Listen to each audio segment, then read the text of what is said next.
Okay, so one of the ways to find the homework is to go to Canvas, LAS 150, assignments, the homework module.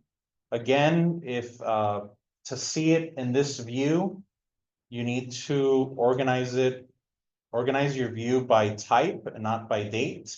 Although by date, it'll show you what deadline is coming up anyways.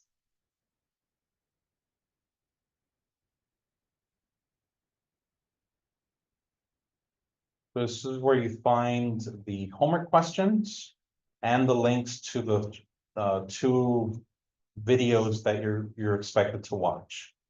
If anyone doesn't have the textbook yet, there is a link to a PDF of chapter 1 there, so you can start right away. And yeah, you turned in the homework. Again, the homework is due by 10 a.m. and not at the beginning of class time. And so that's so that I can grade as many of them as I can and see if there's any issues. Again, this first one for, pretty much everyone gets 100% as long as you turn in, answers to the questions.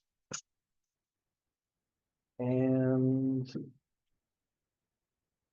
yeah, again, any issues to report or any homework questions that you'd like me to go over? Maybe you're not so sure about your answer to one of the questions, and feel free to double check it with me.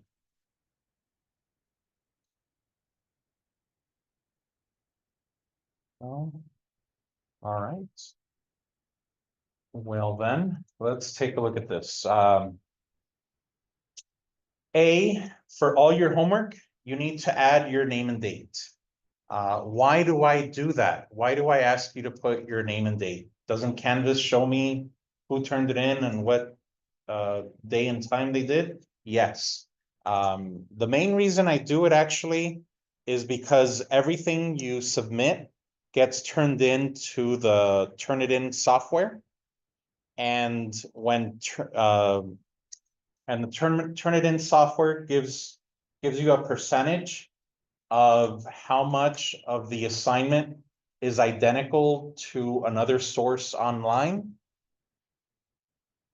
And so first of all, you don't have to worry. If, for example, if it says 50% is identical to something someone else turned in, that is to be expected, because if you turn in all the questions and all your answers, all the questions are going to be identical to everyone else's. So it wouldn't be a surprise for there to be 50% similarity score. I do start looking at it more closely once it's above 75. And it doesn't mean you're automatically penalized. Nothing is automatic. That just means I'm more likely to take a look at it and see if I think that there was plagiarism. And the Turnitin software also tells me if a certain percentage of it was written by AI, and it'll tell me which answers, which parts of your writing it's claiming were written by AI. With that score, it's if it was written more than, what is it? More than 25%. Then you get penalized by that percent. So if, and I'll still review it and come to my own conclusion, but, if it says that 40% was written by AI, then 60% is the best grade you can get on that assignment, not just homework.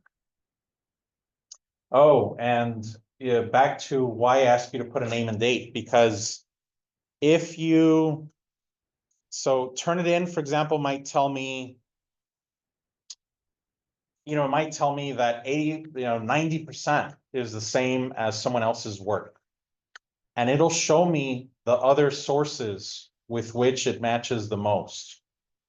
And so if names and dates are there, then I can tell that source is from this semester or last semester or some source online or whatever. And so it's just helpful. If you put your name and date on there, it's easier for me to know, to be able to say, you know, this is from a classmate in the same class or in a different section or from last semester or whatever. And so it just helps me know more about that other source that it's claiming. And so it doesn't really affect you. It affects people in the future, or in, I don't know, it could be this semester if someone else copied from me. So yeah, that's why I asked for name and date. You do get penalized 10% if you forget to put your name and date. Again, the first week is practice. It's not you're not going to get penalized in the first week for almost anything. There was something else. Oh yes, questions and answers. One of the requirements is also that you make your answers visually different from the questions. And so that means you could put the questions in bold, or you can put the answers in bold, or you can make the questions one color and the answers a different color. Just something that helps me be able to glance and grade, and you know, it just helps me get through it faster. So that's why I asked for that. And that is a requirement every week. And there is a 5% penalty for not doing it starting next week. Yes. The homework has to be typed or given handwritten. I prefer if you type it. Yeah, it can be handwritten. I'm not gonna penalize you for doing that once or twice, but I do prefer if it's typed up. Yeah. Yeah, or you know, some students, one of the issues with students who write it is that they'll print out the homework and then try to write on there, but there might not be spaces or much space in between the questions. And so then it just gets really tiny, really crammed, really disorganized. So at the very least, you know, make sure there's enough space after each question so that you can, again, so it's easy for me to glance and read and grade. Yeah.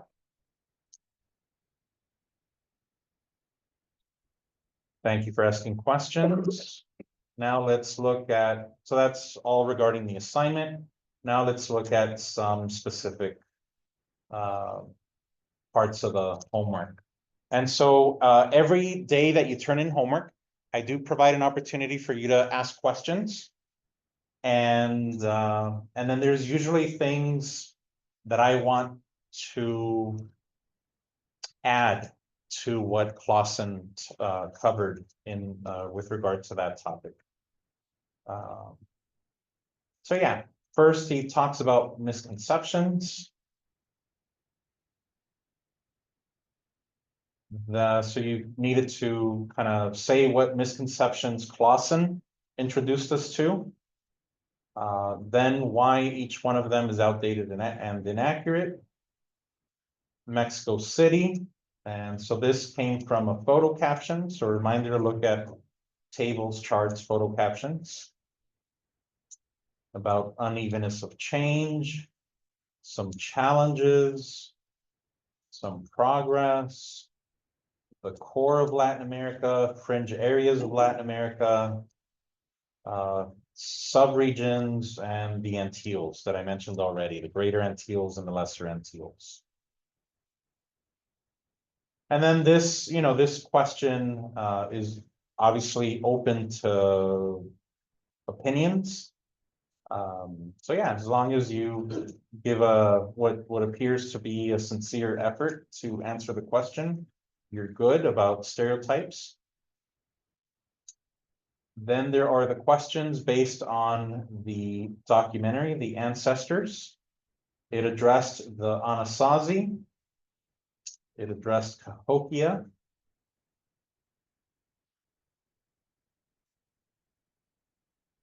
And Palenque.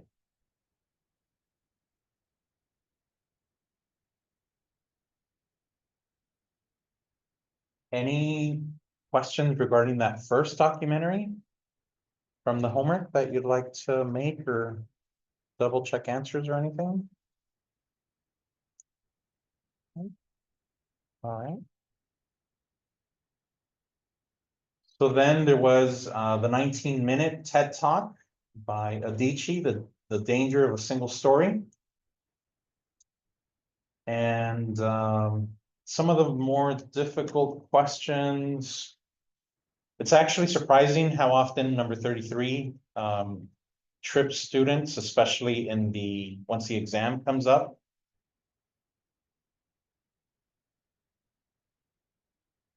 And then 37 and 38 can also be more challenging because they're a little bit more analytical. They're not, there isn't a specific answer that you were given.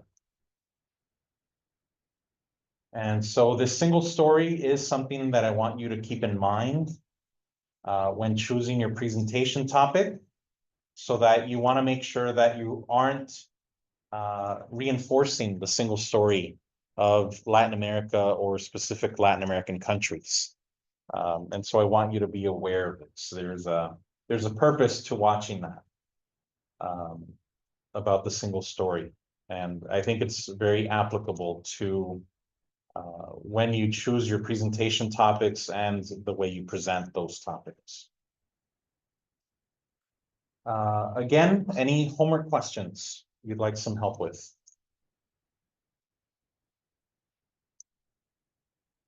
All right.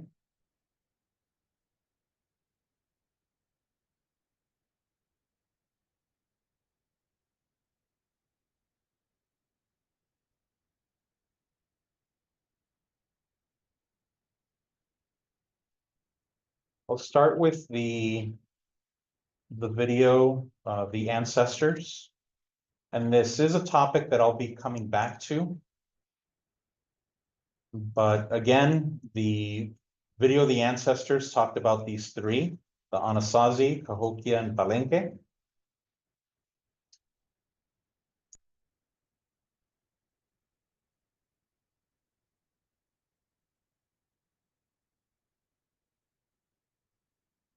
So the Anasazi are in a group that was around 1,000 years ago in the US Southwest. And two of the places that are touched on in this documentary are Chaco Canyon and Mesa Verde. Here I have a couple things that I add to this, and I'll be lecturing more on this next week. But the Hohokam and the Mogollon are other groups that were at their height around 1,000 years ago in what is now the US Southwest and Mexico.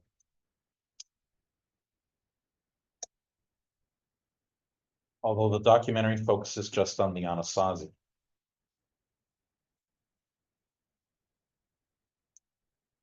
So again, the documentary focuses on Chaco Canyon and Mesa Verde. In Chaco Canyon, the documentary talks about Pueblo Bonito in modern day New Mexico. And Pueblo Bonito was this place that they built around 1100. And it could, there were hundreds of people that could fit there. People came from far away. It was an important location that people would travel from far away to get to. It served economic purposes as well as religious. And it was also multi-story. You could see here 2 or 3 stories in different parts of it. Another place you get introduced to is Mesa Verde in modern day Colorado. And it's this place called Cliff Palace, which is also a kind of like an apartment building, a multi-level apartment building. I'll talk more about this later next week, but part of what I try to do when I talk about Native American groups is specifically break the single story that we have about what Native Americans live like. And so, apartment buildings, multi-story buildings aren't part of our stereotype of Native Americans. And yet, here we have impressive structures that they built about 1,000 years ago. The Hohokam is not addressed in the documentary. They built something in modern day Arizona that's referred to as Casa Grande. That is this structure here. And this is a modern structure that was built to help protect it. And these are what's left over of walls of other structures that surrounded it. Here is what Casa Grande, the big house, looked like. And so it's a 3-story building. Again, from this group, the Hohokam in modern day Arizona, that built this about 1,000 years ago.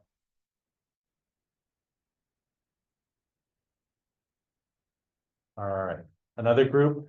The second group that the documentary focuses on is a place called Cahokia. So Anasazi and Hohokam are the names of people. Oh, I forgot to mention. The Anasazi, the Hohokam, and the Mogollon are all ancestors of the modern day Pueblo people. And so today, Native American people that we refer to as Pueblo, their ancestors were either from Anasazi, Hohokam, or Mogollon.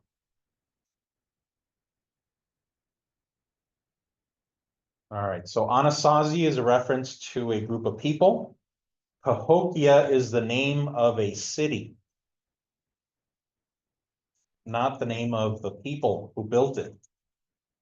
Cahokia was a city with 20,000 people living in it. Here is a drawing of it. It was built by people, we don't know what they called themselves. We refer to them either as Mississippian culture or the mound builders. Mississippian culture because they traded and shared culture with all the different people that were interconnected by the Mississippi River and its tributaries. Mound builders because they built mounds, like the biggest one. The biggest mound here is Monk's Mound. It was 10 stories high. It had a 16-acre base, making it larger than the pyramids in Egypt. And so we have this impressive city and structure that was built in kind of essentially a part of the Midwest. It'd be a modern day Missouri, I think close to St. Louis, Missouri. And yeah, and it was a city, it was the largest city that existed in what ended up becoming the United States. And it had that record for about 800 years. It wasn't until I think it was Philadelphia in the 1800s that surpassed that population. And so it's a significant part of US history that many of us don't learn about. And I'm just curious, how many of you were taught about Cahokia in, say, K through 12 education? Okay. Maybe. Okay. Then we are introduced to Palenque. Palenque is also the name of a place. It was a city-state built by the Mayan people. So here you see a map of southern Mexico and sort of northern Central America, modern day Mexico, Belize, Guatemala, and Honduras. And there you can see where Palenque was and other places that were mentioned, and I'll come back to those as well. So here's some pictures of Palenque.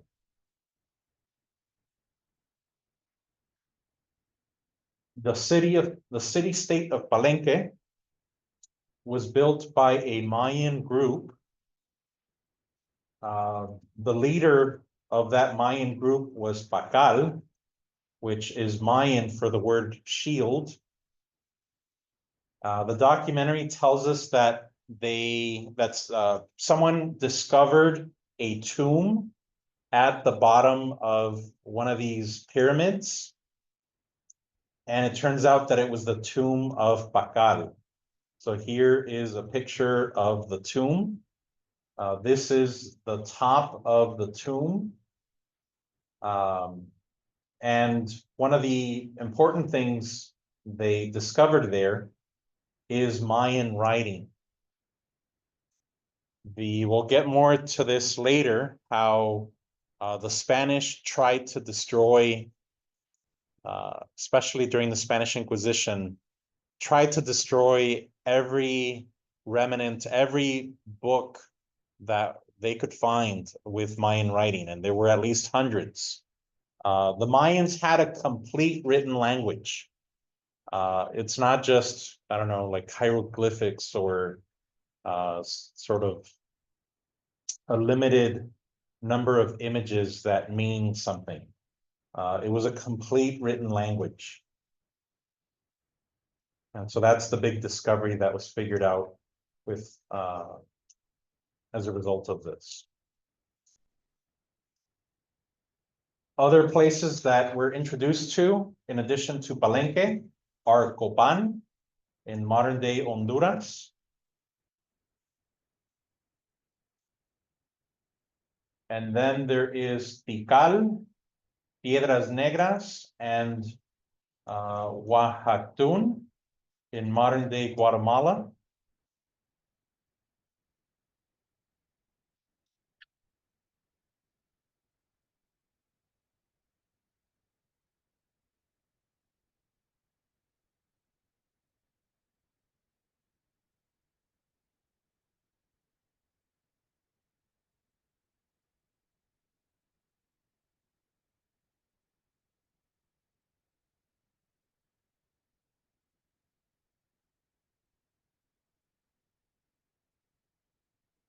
So yeah, those are the places we get introduced to in the documentary for these different Mayan city-states: Palenque, Copan, Tikal, Piedras Negras, and Oaxactún.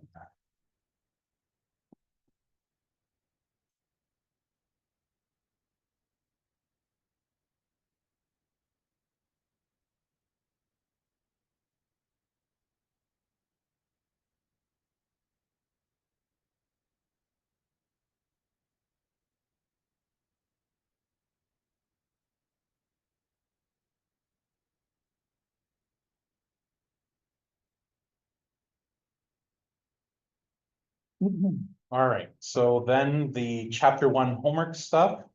The chapter introduces us or asks us about, where the homework questions ask us about the misconceptions that Clawson introduced us to, having to do with natural resources, this idea that, you know, Latin America is just poor, and so they must not have natural resources, and hence why they're poor.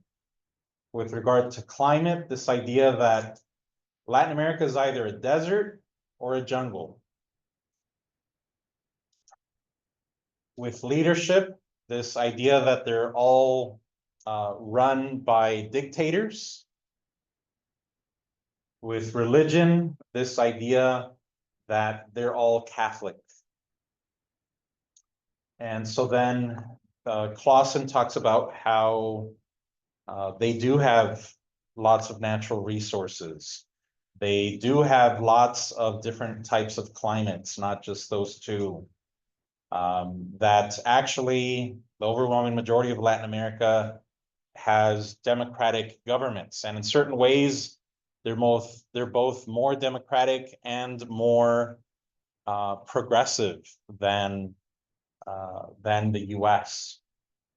Like an example would be that there's many Latin American countries that have had female presidents, or lots of Latin American countries that have higher percentages of women in Congress than the United States and have done so for decades, as an example.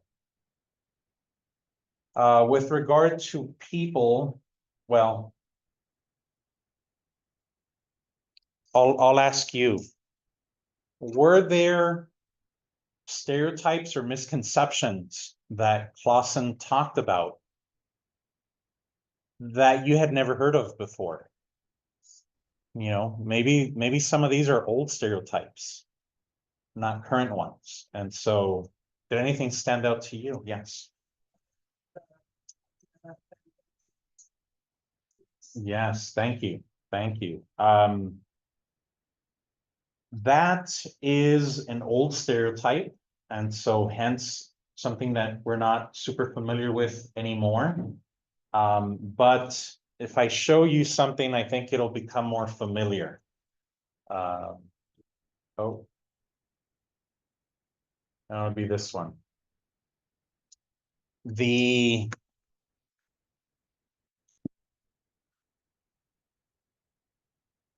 So yeah, this stereotype that they're lazy is a stereotype that comes from the 19th century when the United States was spreading west at the expense of New Spain and Mexico. Mexico lost half of its country to US expansion west. And this stereotype, you know, initially, I think part of it is, you know, that area of Texas, Arizona, New Mexico, you know, are desert areas. And so, and, you know, and back then, before air conditioning and refrigeration, you know, people would get up at the crack of dawn and work as soon as the sun came up. And then in the middle of the day, when the sun would be its hottest, that's when they would take a lunch break and take a nap, and then get back to work and work until sundown. And so it was this interpretation of a cultural difference where, you know, coming from this idea of a Protestant work ethic, seeing these Catholic, predominantly Catholic people, and seeing them sleeping in the middle of the day, you know, it resulted in this ethnocentric interpretation that they must be lazy.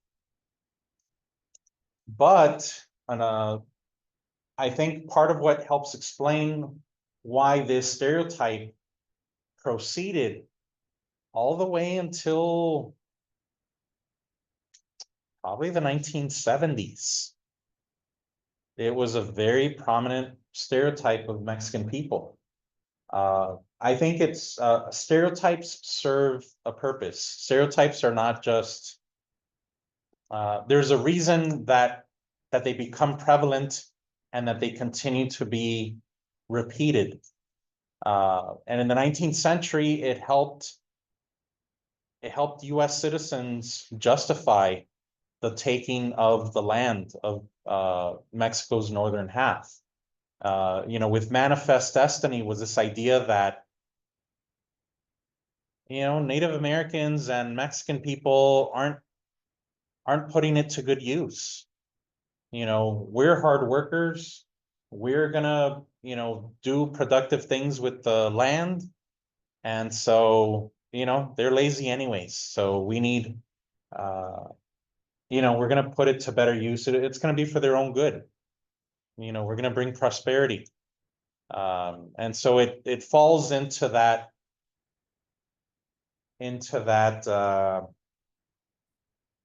justification. It's convenient to think of them in that way.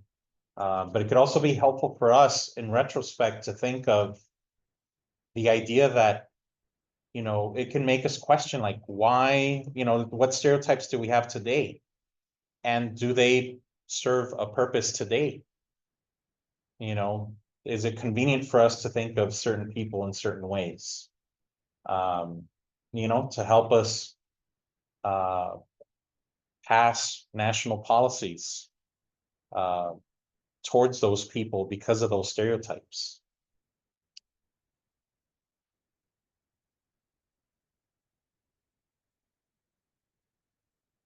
This is a picture I took at Woodman's in Altoona, right next door to Eau Claire, where they have these ads up remembering the good old days, probably from the 1950s. And you see that that stereotype. And so, they were using it in the 1950s, and they also don't see a problem with it today, continuing to use it today.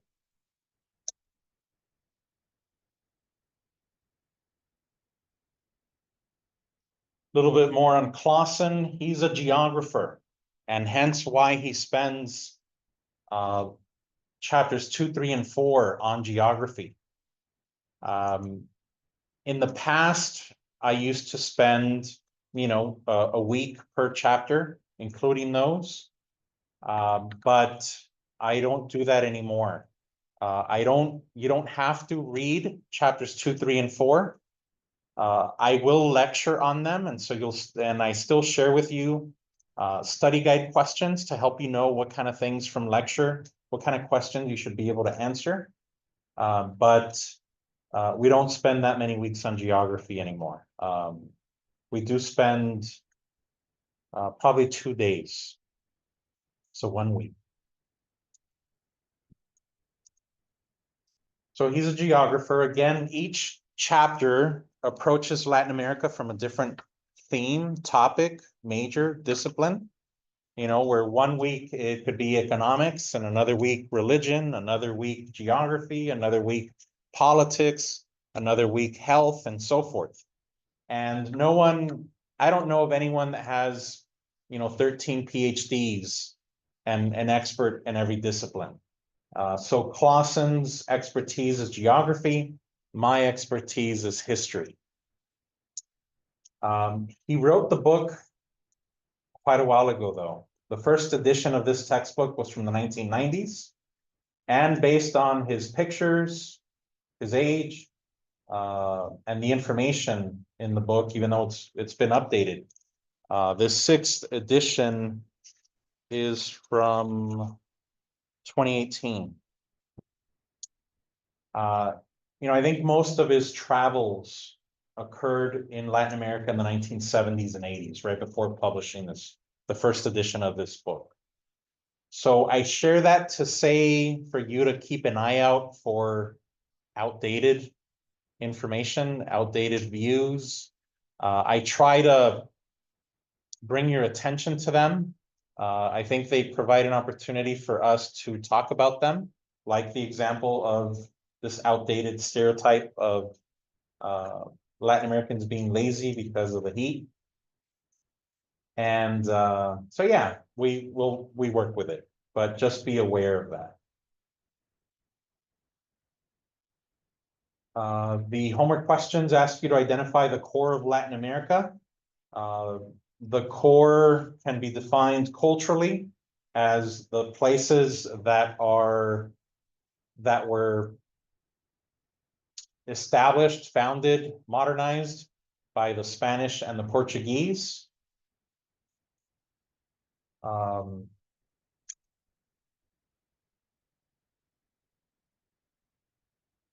Geographically, it could be Mexico, Central America, and South America. So if there's a core, there's also a fringe.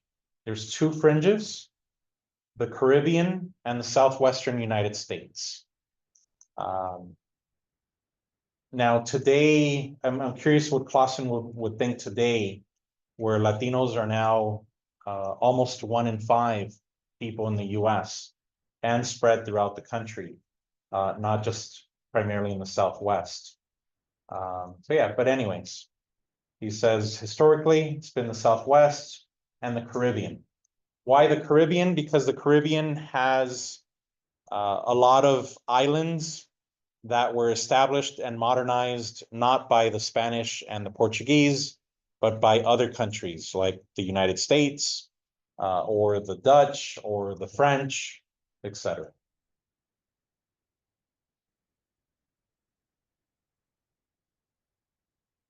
We learned that Latin America can be broken up into two subregions. One of them is Middle America. Middle America includes Mexico, Central America, and the Caribbean. South America is this southern continent that has 12 countries plus French Guiana. And we'll learn more about French Guiana later, but we can introduce it now. French Guiana is owned by France. There's a place in South America that is considered part of France. Their currency is the euro.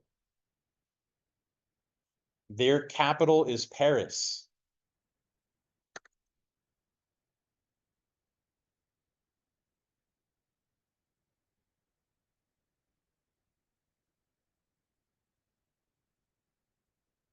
Then there is, a different question asks you to identify the Greater Antilles and the Lesser Antilles. The Greater Antilles are the bigger islands in the Caribbean, like Cuba, Jamaica, Haiti, Dominican Republic, and Puerto Rico.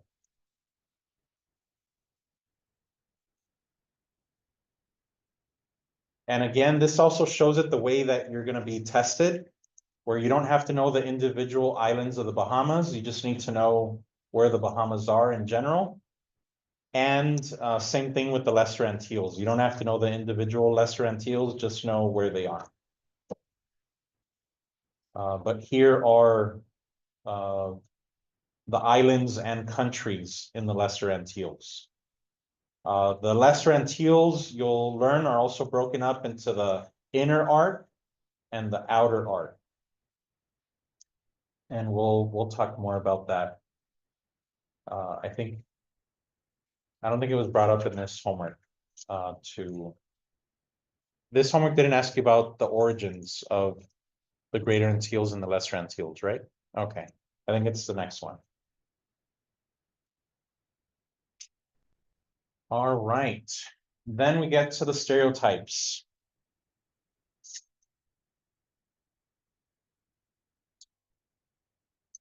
So there's stereotypes of Latin America by the United States. We touched on some of those.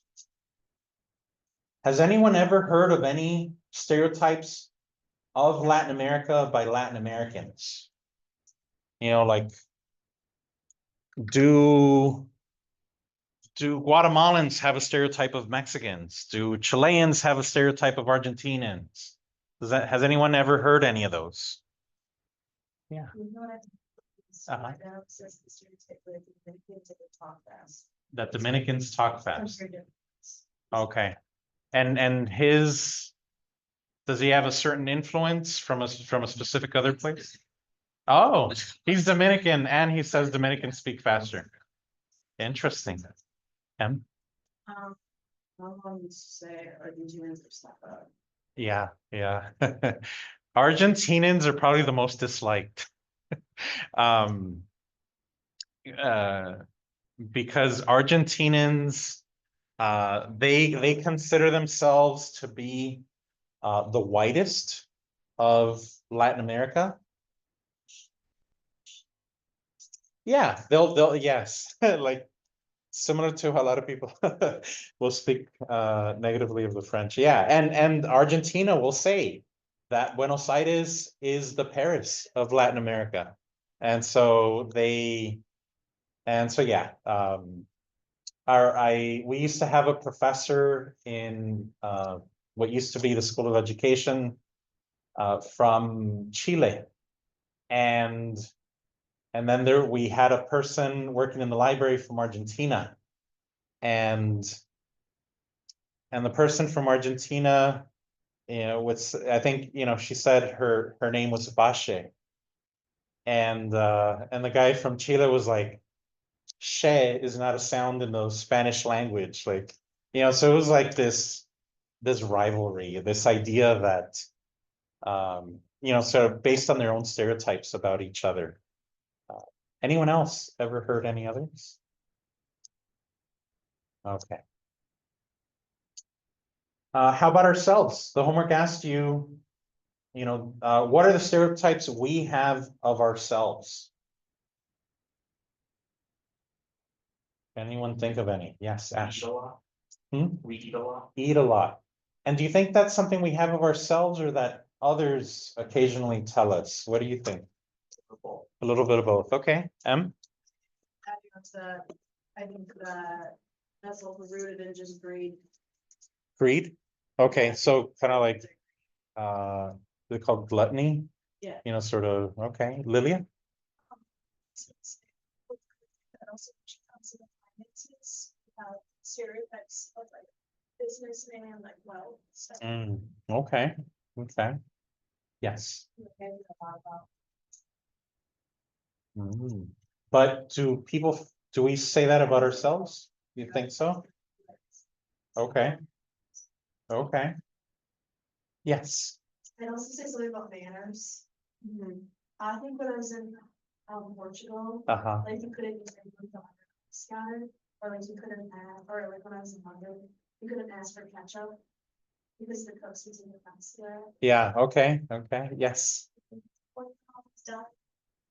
Okay, so then we get also to like stereotypes we have of different parts of the US. But then we start getting into the diversity of the country, even though there's still stereotypes. Good, good. How about what kind of stereotypes has anyone ever heard? Oh, and actual of the US. I'm surprised I didn't hear anything like, I don't know, we're the land of the free, we're democracy, freedom, the things that kind of are we popularly say about ourselves. Maybe older folks. Okay, yeah, I could see that. I could see that. Now, has anyone ever heard people from Latin America tell you stereotypes about the US? Have you ever heard them from someone from Latin America? Yeah. My own coworkers would like talk about how like people in the US don't have this, like they can't handle spicy food. Okay, okay. Lily? I've traveled before and people are always surprised when I speak Spanish, so it's the, I think, assumption that you don't really learn any other languages or like. Yes. The school system isn't great. Yes, people in the US are monolinguals. Yeah. Yep. And so they're surprised when we know more than one language. Yeah. I'm thinking one interesting kind of cultural difference that people judge each other with. I think when people from the US travel to a Latin American country, they're often, one of the things that stands out to them is stray animals, stray dogs, stray cats. They see like dogs that are kind of eating off of, out of the trash, or, really skinny dogs. And so one impression that people take is, wow, they really don't take care of their pets. Yes. Was it about this, pets? No. Okay, then I'll finish and then but from a Latin American perspective, they see it as people from the US care more about their pets than they do about other human beings. And that's their stereotype. Like, they'll treat a dog as if it were a child and not take care of the homeless person on the street. And so that's their stereotype, their judgment of the US. And there's, kind of misinterpretations in both directions. Go ahead. That's sort of, I think it's just the entitlement. Like my family in Mexico, it's this entitlement, Americans are entitled. I will say though that now in Latin America, increasingly, you see a lot of the same things as the US. And so in Latin American cities, you'll see the people with the, like the purse dogs and, you know, so yeah, there's that as well. There, you know, stereotypes again are single stories that don't really, they caricaturize, they don't enrich our understanding. But if you know nothing about a place, the stereotype is a beginning, but know that it's just a single story and not, we should never stop there. Has anyone ever heard, what stereotypes do Latin Americans think that US citizens have of them? And so this gets to this, like, you know, stereotypes that the US has of Latin America, the Latin America has of the US, that the US has of itself, that Latin America has of itself. And if you can't think of one, I'll begin with one. There is in Eau Claire, the restaurant chain Cancun. And Cancun is a local Mexican restaurant chain. I mean, they're owned by individual owners. The owners are from Mexico. And all of the owners of the Cancun restaurants are from one specific town in Mexico called La Piedad in the state of Michoacan. And so I'm like, the food they sell at Cancun restaurants is not from the food is not from the Mexican region where the city of Cancun is. It's very different. And the owners are not from there either. There's like almost nothing about the Cancun restaurants that is connected to the place of Cancun. And so one day I was talking to one of the owners and I asked, if you guys are from La Piedad, Michoacan, why did you call your restaurants Cancun? And so this one of the owners told me that they wanted to name it on a place in Mexico, after a place in Mexico that the people in Eau Claire would be most likely to recognize as being a place in Mexico. And so it's their stereotype of how much people in Eau Claire know about Mexico. And so they figured, you know, it'd be like Mexico City or Cancun, like, and so they went with Cancun. And so it's their stereotype of what they think US citizens have of them.